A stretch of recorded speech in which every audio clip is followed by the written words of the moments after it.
Question है। Basically agriculture एक broader term है, इसमें चाहे क्रॉप्स हैं, प्लांट्स हैं, एनिमल्स हैं, फिशरी है।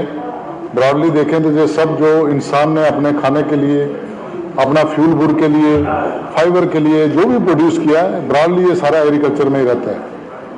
इस समय देश में देखें तो सबसे ज्यादा जो एम्प्लॉयमेंट है एमएसएमई और एग्रीकल्चर दोनों ने जो फील्ड है, इन्होंने देश में सबसे ज्यादा एम्प्लॉयमेंट दी हुई है।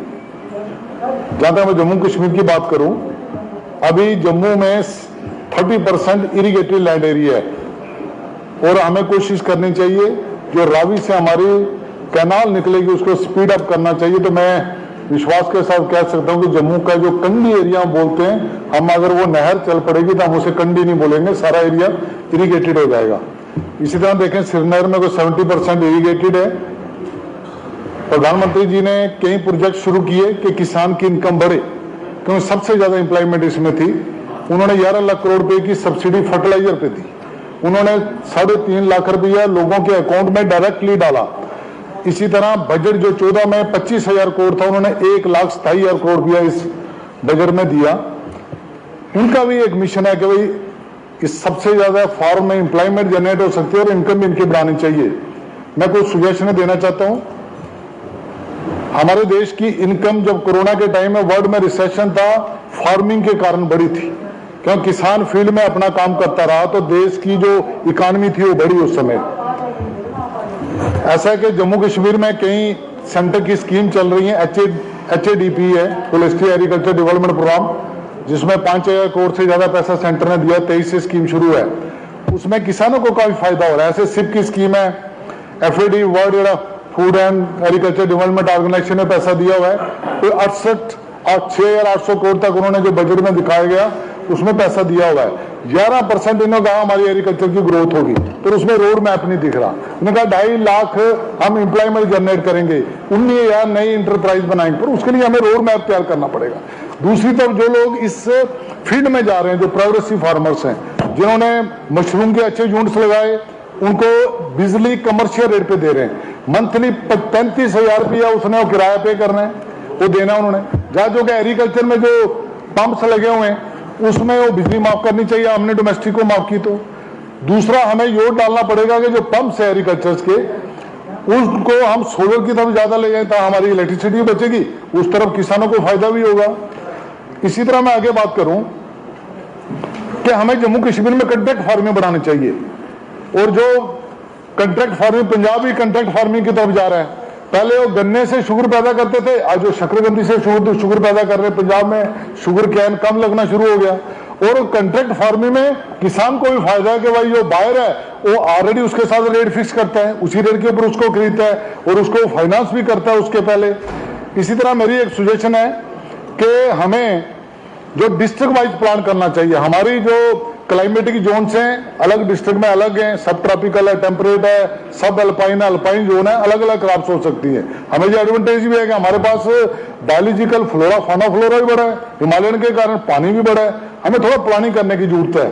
अगर मैं कहूं कि हमें कहीं वैल्यू एडिशन करनी चाहिए। 2 दिन पहले कह रहे थे कि वो लाल लाल चावल खिला रहे हैं, छाबा में उसके यूनिट्स लगे हुए हैं, फोर्टिफाइड राइस चल रहा है कि इस चावल के ऊपर हम विटामिन ए और दूसरी विटामिन को कैसे मिक्स करके लोगों तक पहुंचाए। हम वैल्यू एडिशन करेंगे, हमारे फार्मर की उसमें इनकम बढ़ेगी। इसी तरह बासमती मिशन भी शुरू करना चाहिए, जैसे सैफरन मिशन शुरू किया। मुझे लगता है कि जो हमारा वॉलनट है ये टोटली ऑर्गेनिक है, हमारे इनको भी बढ़ावा देना चाहिए, पीकन नट की तरफ जाना चाहिए। जो कई हमारे साथी कह रहे थे कि हमारा जो एप्पल की प्रोडक्शन है 60% इंडिया में हम एप्पल प्रोड्यूस करते हैं, पर हमारी निग्लिजिबल एक्सपोर्ट है कि उसकी क्वालिटी नहीं है, उसके ऊपर इतनी स्प्रे की जाती है, क्वालिटी नहीं है। स्प्रे अगर हम आज करते हैं उसमें एक साइंटिफिकली है कि हमें 60-70 दिन के पहले करके फिर हार्वेस्ट करना चाहिए। हम रात को स्प्रे करते, तीसरे दिन हार्वेस्ट करते हैं, उसमें उस केमिकल्स के इफेक्ट्स रहते हैं। उसमें भी एक हमारी को पेस्टिसाइड्स के ऊपर एक अच्छी पॉलिसी बननी चाहिए कि भाई किसानों को एजुकेट किया जाए कब फ्रूट के ऊपर उसको स्प्रे करना। इसी तरह मैंने कहा था कि एग्रो टूरिज्म बढ़ाना चाहिए। बाकी वर्ल्ड में देखें कि भाई ऑन फील्ड मार्केट्स बनी हुई हैं कि वहां जाएं, लोग के फार्मिंग भी देखते हैं, वहां मार्केट्स में खरीदते हुए। हमारा कोऑपरेटिव सिस्टम फेल हुआ है। कितनी लैंड इंक्रोच की हुई है, क्या हम वो लैंड लेके फार्मर्स को अपनी मार्केट नहीं बना के दे सकते? हमें उनको देना चाहिए, उनसे उनकी इकॉनमी उसमें बढ़ेगी। मैं जल्दी जल्दी अपने पॉइंट कवर करूंगा। इसी तरह मैं कहूंगा कि हम लोग HADP में लोगों को ट्रैक्टर और मशीनरी देते हैं, लोगों का इकोनॉमिक्स अपना फार्मिंग में उनको बड़ा फायदा हुआ, टिलर दे रहे हैं, हैप्पी टिलर दे रहे हैं, बहुत अच्छे हैं वो इम्प्लीमेंट्स हैं। पर हम ट्रैक्टर के ऊपर 9% उनसे इंटरेस्ट ले रहे हैं, हम वो अपना रोड टैक्स ले रहे हैं। एक तरफ तो उनको 50% सब्सिडी दे रहे हैं, दूसरा ट्रांसपोर्ट डिपार्टमेंट उनसे, एक तो हम कह रहे हैं जो एग्रीकल्चर इंप्लीमेंट है वहां चलाना है, रोड के लिए हम उनसे टैक्स ले रहे हैं, उसको भी माफ करना चाहिए। इसी तरह मुझे लगता है कि 2014 में दिल्ली सरकार ने एक एग्रो फॉरेस्ट्री मॉडल दिया था कि भाई पेड़ों को भी हम जमीन जहां एग्रीकल्चर के साथ कंबाइन करें। असम ने उसमें बड़ा अच्छा एक्सपेरिमेंट किया, उससे उनकी बड़ी इकॉनमी बढ़ी। हमें जम्मू कश्मीर में भी एक एग्रो फॉरेस्ट्री मॉडल बनाना चाहिए। हमारा नेबरिंग पंजाब है, उन्होंने पॉपुलर को, यूकलिप्टस को, दरेक, मिलिया को इस एक्ट से बाहर रखा हुआ है। जैसे दिल्ली गवर्नमेंट ने बैम्बू को, ग्रास है वो, बैम्बू जो बेसिकली ग्रास, उसको फॉरेस्ट एक्ट से बाहर निकाला, आज नॉर्थ ईस्ट की इनकम बढ़ गई।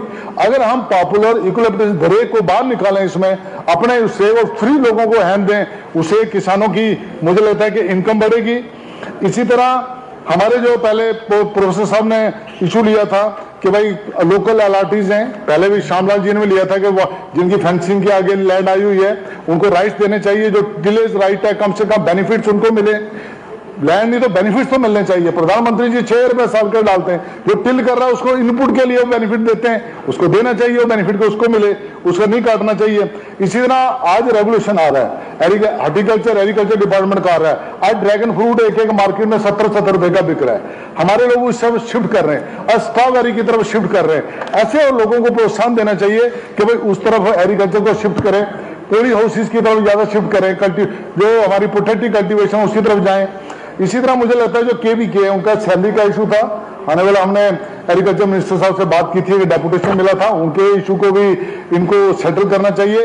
जम्मू एग्रीकल्चर यूनिवर्सिटी में 3 अलग डिपार्टमेंट मिले, उनको भी साइंटिफिक साहब की लास्ट 1 मिनट में उनकी जरूरत है।